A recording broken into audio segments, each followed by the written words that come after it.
Hello and welcome back to Talon 101. This time we're going to look at Flamingo Frames on block, mainly the +3, the +5, and the +8 into either left Flamingo Stance or right Flamingo Stance. Because while these numbers look intimidating and perhaps may look like Hwoarang has frame advantage in a lot of these situations, in actuality, he does not. Because if the opponent does decide to jab trade with you, so we're mainly challenged with a jab, right? And you're at +3, whether you do that a basic 1-2-3 or a basic 1-2-4, and you press their fastest option, which is usually LFS 1 or RFS 2. I say usually again because right Flamingo Stance does have something else, which is an exception to the rule. You will jab trade, and that's for left Flamingo Stance, right Flamingo Stance. So this is your starting point. +3 is in fact 0 on block. So before we go through some of the stuff about Flamingo Frames on block, let's get rid of Flamingo Frames on hit. If you do get any of these moves on hit, it is designed so that you can get a free mix-up. As you can see there, +12G, +13G, and +14G. Your opponent is supposed to take a mix-up. That's given for Hwoarang on the first interaction. So you're allowed to go into a safe mid, you're allowed to go into a low risk, decent reward low, and you're allowed to even go high or go for a throw, which is only a 1+2 break. So basically, on hit, guaranteed 50-50. Let's go back on block, where there is a jab trade at +3. And this actually mirrors the 0 on block situation in LFF and RFF. So if you do a 2 jab, you will trade because it's 0 on block if you try to follow up with a fast jab, right? And if you do it from RFF2, right? RFF2-1, which is 0 on block, and you do RFF2, you'll trade again. So it mirrors. So this +3 is designed to keep Hwoarang alive, just like that 0 is designed to keep Hwoarang alive here because their fastest move is 10 frames. Again, your fastest move in left Flamingo Stance is a 13 frame high, and in right Flamingo Stance, your second fastest move is a 13 frame high. So the game allows Hwoarang to at least survive, not give him free pressure, but to survive in this exact situation.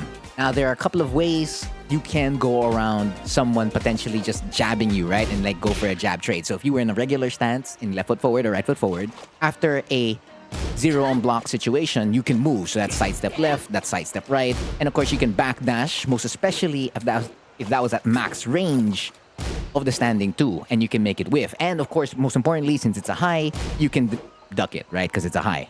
So if you go to left Flamingo Stance and right Flamingo Stance, and you take that +3, you try to copy those, right? So try to sidestep left, you can't. You try to sidestep right, you can, but of course that's pretty much character specific. Maybe you'd have to like sit down in the lab, backdash right after it, and you can't get this at max range because Hwoarang's pretty much always advancing towards the opponent when he does these jab strings. Even if you shorten it to 1 jab, see how it even whiffs in front of Asuka's face? Doesn't go in. So that's like left Flamingo Stance, right? Okay, right Flamingo Stance. Sidestep left? Nope. Sidestep right? Nope. Backdash in right Flamingo Stance. Okay, short. You gotta use a shorter one. No, still doesn't work. Now, the other thing you can do in these situations in LFF and RFF is to throw out a Powercrush. So if your opponent is pressing there, you go back to neutral. You'll survive the interaction. So left Flamingo Stance can do that, as you can use LFS back 3 and LFS DF3-4. RFS only has RFS back 4, so you'll live here. But what can the opponent do after you do a jab, whether that be in LFF or RFF, and if you do it from LFS or RFS off 1-2-3 or 1-2-4, what can the opponent do? Well, they can do pretty much all of these. Backdash, sidestep, duck. So if you're going for your LFS 1, right, they can duck that. If you're still going for that, they could backdash it, and that whiffs. Wow, that's crazy. And then they can still step to pretty much either side.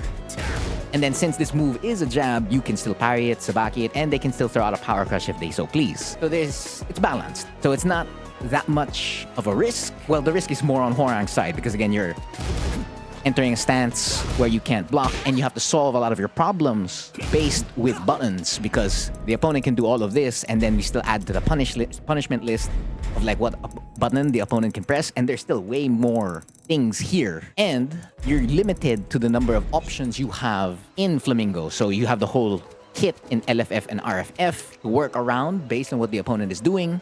And then left Flamingo Stance, you're only stuck to left Flamingo Stance moves. And of course, stuck to right Flamingo Stance moves. And it still mirrors in other places like +6. So at +6, you can beat a Powercrush. So if we tell Asuka to throw out one of the fastest Powercrushes in the game, which comes out at, 15 frames, that's crazy. At +6, again, the rule is that you can use a 13-frame mid to prevent a Rage Art or a Powercrush. Now here, obviously, you're staying safe against a Powercrush. You're not exactly stopping it, but you're living. And of course, if we turn this into a Rage Art, then it's gonna be fully prevented and you're completely fine, which is great. So that is more or less the situation of how it looks like when you go from LFF and RFF. But not all mids are created equal. You see how DF3+4 Ignition Barrage is a 13-frame mid, but it's active for a long time compared to DF1. Flamingo has that exact same situation. So we're gonna jump the frames now. We're gonna go from +3 to now +8. And we're gonna use 16-frame mids. And RFS 1 is acting like Hwoarang's DF1. And if we use RFS back 3, which is 16 frames, it's still active for a very long time. Like DF3+4, except that doesn't have multi-hits at all. So he just dies for doing it, including RFS DF4. The only other mid he could use that's really fast to prevent the situation would be RFS 4. But again, RFS 4 is a -13 mid currently in Season 1. So again, looking a lot like your situations here in LFF/RFF. But again, you're still limited to X amount of options, and you gotta solve your problems with a button for the most part. You can't solve it with movement because a lot of these moves are on the slower end and they need those frames to make up for it. The one thing I have been avoiding throughout this video is RFS F4 because now this is the move that basically is an exception to the rule. If we tell again Asuka to throw out a jab in the +3 situation, of course she will never win. Because again, this is an 8-frame high that is just really fast. And the only time it would lose is if you're at +2. And that's even saying lose loosely because that trade is in Hwoarang's favor. Well, this becomes a full combo conversion.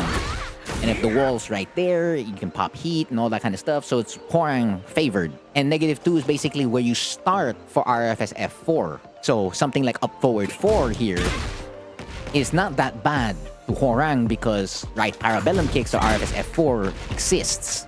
And now something like +3 for RFS F4 specifically is a +5 situation for RFS F4. It's not +5 for RFS 2 because that's still 0 on block. Again, 13 minus 3 comes out at 0.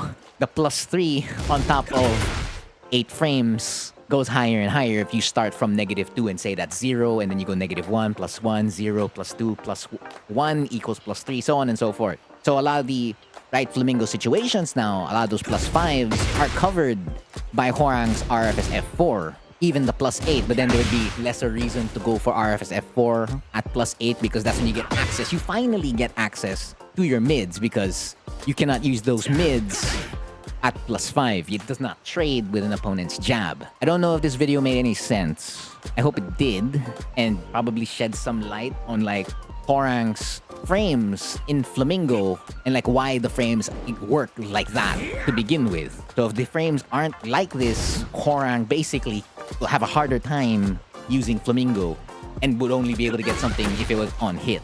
Again, I've been Frontier, and thank you for watching.